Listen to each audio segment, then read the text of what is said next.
Nnamdi Knau has confirmed that he will be opening his defense today, regardless of whatever has happened during the week. He's called a number of witnesses. We understand that he's calling about 23 witnesses.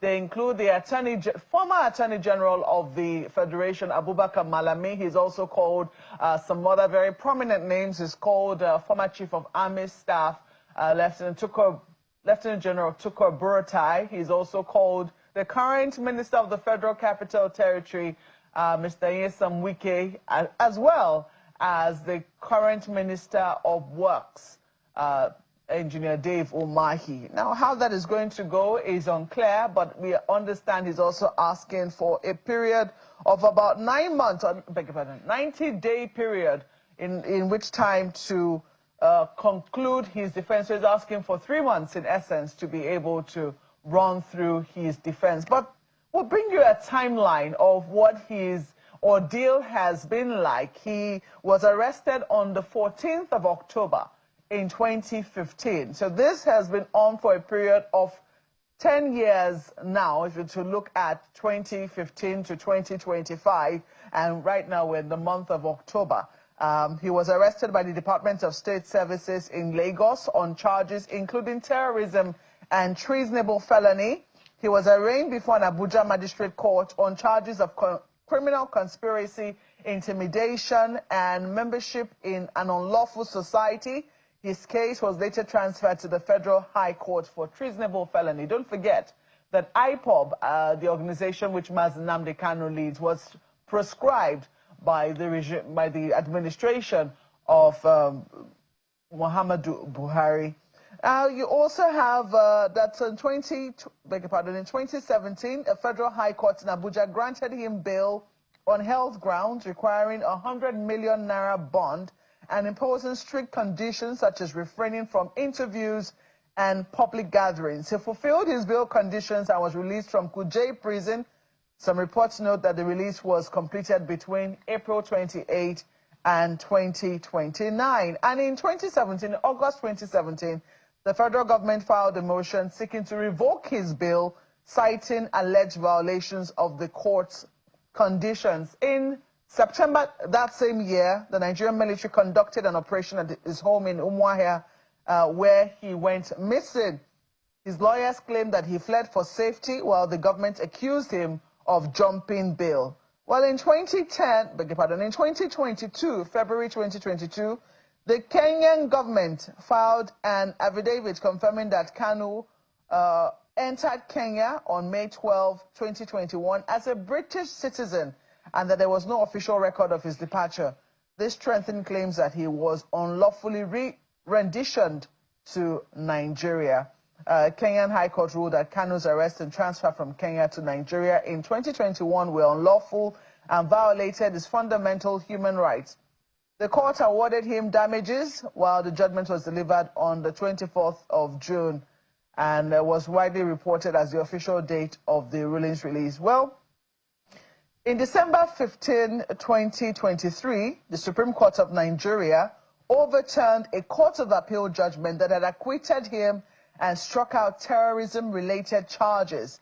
The Apex Court reinstated the charges and ordered his trial to continue. That is the basis upon which the federal government has continued the trial of Nnamdi Knau. Don't forget that Nnamdi Knau's lawyers have always argued that a Court of Appeal, let him go, but that judgment was never fulfilled. Well, it does appear that the Supreme Court overturned that appeal and asked him to continue to face trial. Well, in 2025 this year, the Federal High Court in Abuja ordered that Mr. Knau be brought to court for his resumed trial on February 10, confirming that he remained in DSS custody since his rendition in 2021. And the trial has since then resumed before Justice James Omotosho at the Federal High Court in Abuja. Mr. Knau was rearraigned on 7 terrorism-related counts and pleaded not guilty. In September this year, the court advanced the date for hearing Knau's application seeking release or improved medical access to September 26 in response to his concerns about his health. And in October 16 this year, just last week, the NMA filed a report certifying Mr. Knau as medically fit. The court denied his request for a transfer to a hospital, adjourned proceedings to October 23 for the defense to open, and set October 30 as the deadline for the defense to close.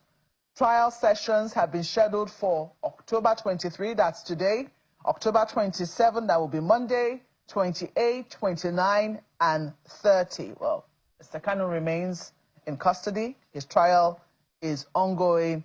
And of course, you know that this week, there were public demonstrations calling for his release amid claims of political motivation behind his prolonged detention. So we certainly will keep tabs on that matter for you, and we'll bring you developments as we hear them from the court, especially with regards to his defense opening today.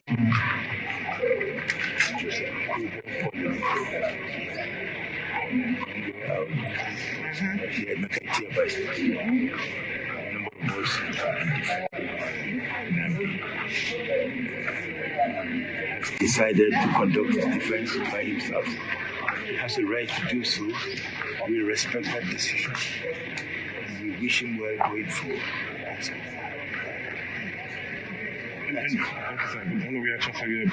Thank you, sir. Thank you very much.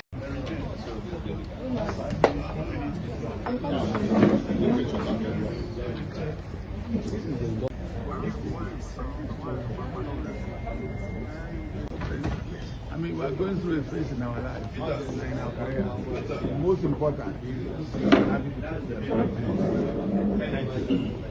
take care. My brother, how are you? I hope we are still on track. Absolutely. Please. Absolutely. Yes. Absolutely. Please. Please.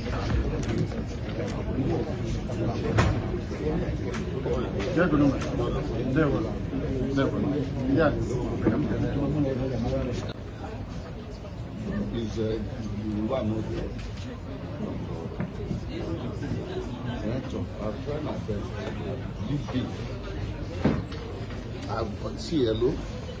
You see, when you come to don't say anything. You see, if you just wait and observe, relatively fast. Those who are taking you.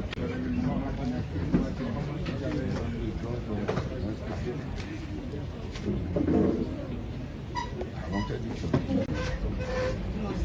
How are you? Good to see you.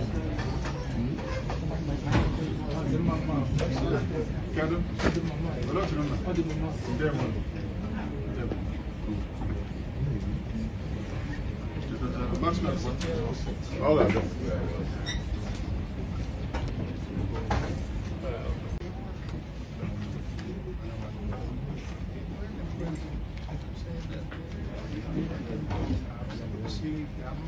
Oh, yes, indeed. Mr. Laulu Akonde joins us now. He is the presenter of Inside Sources and also a former presidential aide. But just before we bring him on to take a look at some of the issues we have outlined earlier, we understand that the defense of Nnamdi Knau at the Federal High Court is currently ongoing. Crew sent us some visuals from earlier on. We understand that Mr. Knau says he will be representing himself as his own lawyer. Don't forget that Mr. Aloy Ejimako was arrested alongside Nnamdi Knau's brother on Monday during the protest organized by the Take It Back movement. So this morning, Mr. Knau says he'll be representing himself as his own lawyer, opening his defense in the ongoing terrorism trial against him. The development is after his lead counsel, Kanu Agabi, alongside other senior advocates in his legal team, withdrew their legal representation. Mr. Knau also refused a lawyer to be provided to him by the court when trial judge Justice James Omotosho offered the same. So that's news we're getting out of the court this morning, that Nnamdi Knau is representing himself. His lawyers have withdrawn, and we also know that one of them was also detained by the police. But there's a visual that were sent in this morning, these visuals are from the court of law. You know that cameras are not allowed in the court of law, so we cannot say these are live because they're not. In any case, a trial is underway. So this was prior to the trial resuming at the court. And we also understand that he wants to call 23 witnesses, amongst them the former Attorney General of the Federation, Abubakar Malami, SAN, as well as the current Minister of FCT, Wike, the Minister of Works, Dave Umahi, and former Chief of Army Staff, Lieutenant General Tukur Buratai. Well, I don't know what you make of this, Mr. Akonde. I mean, 23 witnesses asking for a period of 90 days. Do you think, what do you think we should be expecting from your own estimation? Well, I think it is clear that Mr. Knau is not interested in pursuing this case. Why do you say so? Oh, clearly because, you know, the behavior and the conduct of himself and his lawyers, you know, after they have said that we want a prompt trial, you know, and you have a judge who is clearly ready to do the right thing, and then this is what you are working out, you want to represent yourself, you know, that tells me that he's not interested in pursuing the case in court. He's interested in a political solution. And that does have a bit of credit here, you know, because of course we see some other things that are happening in this country. There are people who have behaved like Knau, and their cases were settled in a political way. So I guess that is what he's more interested in. And my own argument... That's speculation. Yes, yeah, actually that's what I believe. Because if you look at the whole, you know, the trajectory of the case, part of the reason why it has taken this long is also because of some of these shenanigans on both sides, on the side of the government prosecuting him and on his own side, you know, changing lawyers back and forth, you know. So I think that we need to explore the political solution, not because I don't believe that Knau should get his day in court, but clearly this matter is being drawn out, you know.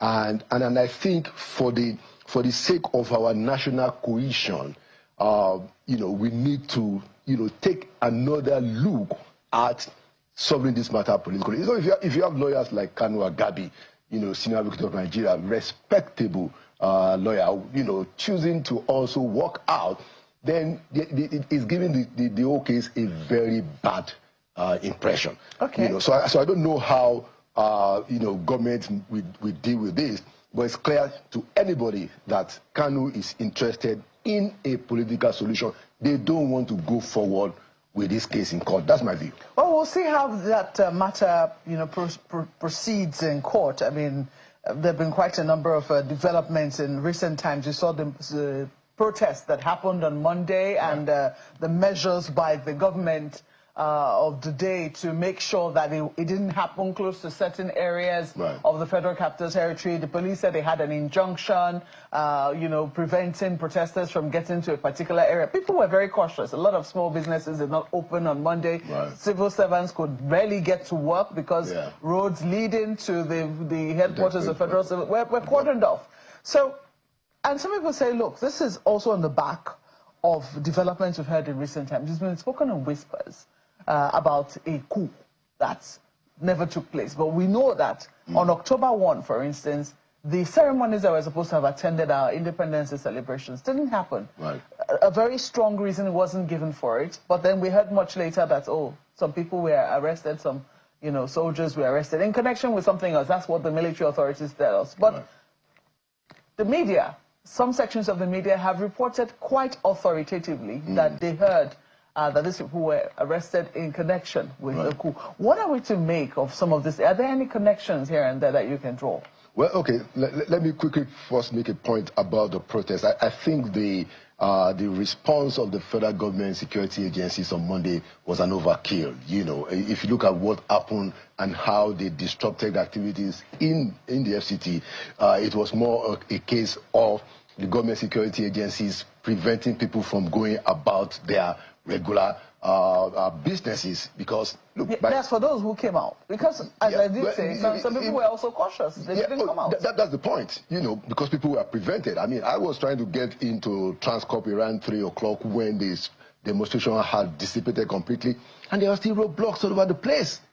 So I think that it was an overkill, and I think we still need to get some protocol. I think the police authorities, our security agencies, and civil society NGOs need to sit down and agree on a protocol for protest. It is done everywhere. We shouldn't be doing all this hide and seek. We should understand that people have a right to protest, without disturbing, the regular business of the day for people who don't want to protest. We need to have that conversation and have those protocols. Now, on the issue of the allegations around the coup, we have, like you said, we have serious news media, reporting that something is going on. Number two, the military itself has said that they are detaining senior officers, including, as we have been told, a brigadier general and others. About 16, some reports say 16, some say 20. Now, that doesn't happen regularly. So, people are entitled to some informed speculation.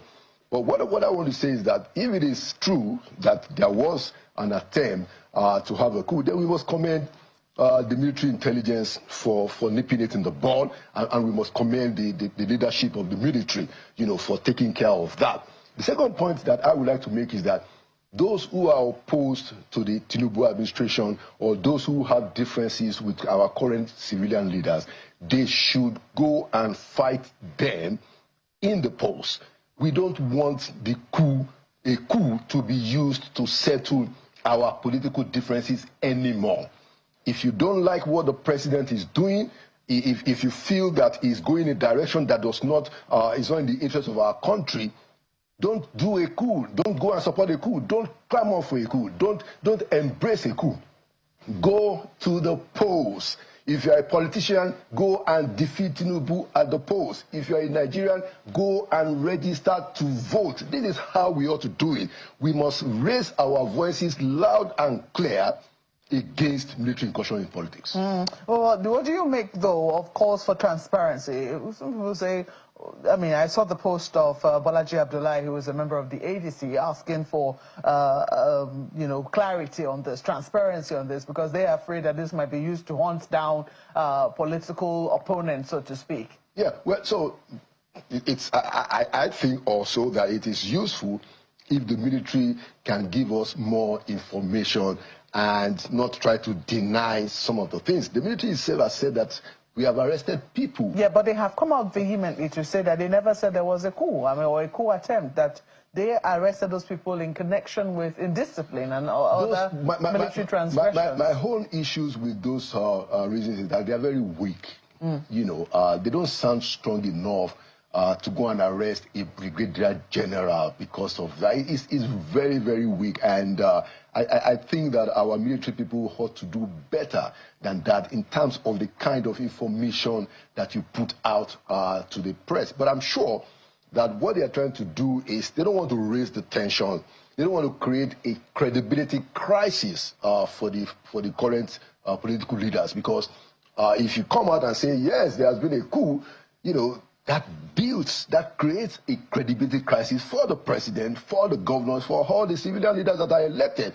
And like I said, we shouldn't, all of us as a people, we should make a very loud and clear position: no, no, no to coups. Okay, well, the Senate is making sure that when we do go to the polls, that we are satisfied with the rules that guide the polls. They have recently said they're going to be looking at mandatory transmission of mandatory electronic transmission of results, and also that the burden of proof should move to INEC instead of the litigant.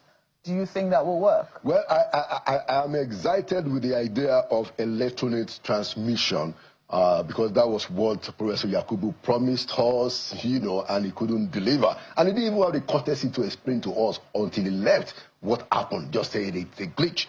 So if we are moving in the direction of fixing that, to say that, look, when the election is held in a polling unit, it is electronically transmitted. That takes off the discretion of people INEC. who do all those things that we see, blotting out numbers, changing stuff, and it's a big deal. Now, this other issue of the burden of proof, lawyers are the ones that can explain better to us. But if it means that INEC should be able to defend what it has done, then it seems to be something that's also exciting. Okay, we'll keep tabs on it. We have to thank you very much for sharing your thoughts with us as always. Mr. Laolu Akonde is the presenter of Channel Television's Inside Sources. You can catch it on Fridays and on Sundays as well. And he's also a former presidential aide. Thank you once. Today, being the 23rd of October 2025, Nnamdi Knau refused any lawyer to speak for him, that he is the only person that wants to speak for himself. I mean, I feel like Nnamdi Knau is like going through a lot of thinking or whatnot, because it's isolating, yes. But here are some comments coming out from the people that love Nnamdi Knau, which is this person said, this man is up to something else that I cannot even imagine. And this person said, Nigerians should insist that the police and members of the Nigerian army forces take a minimum of 1 year course on basic law. This will change the outlook of the rank of the armed forces, because an armed person with little to no understanding of the rules of law is a bandit. It does not matter who you are working for. Did you say people who have behaved like Kalu? That is not true. No, the way he was saying it, I didn't like it as well. Nnamdi Knau is in deep water. He is totally confused and running out of ideas. He should allow his lawyer to take charge instead of doing things by himself. Mr. Lalu, what do you have to say that it is taking government more than 7 years to prove him guilty? Don't wipe emotion on air, sir. He talks rubbish. Let him try it for himself, since this case prolonging. Nigerian government cannot use illegality. Try him. A lot of people have opinion. Your opinion does not matter, so shut up. A lot of people have things to say, but then sometimes the way they will construct it might make it seem like what they are saying is not making sense. Anyway, what is your opinion in Nnamdi Knau case? Today is still going on. Which more videos are coming? Please let me know your opinion too in the comment section. Do not forget to like, share, subscribe, and then turn on your post notification bell so you get notified each time we drop a new video. For now, peace out. Bye.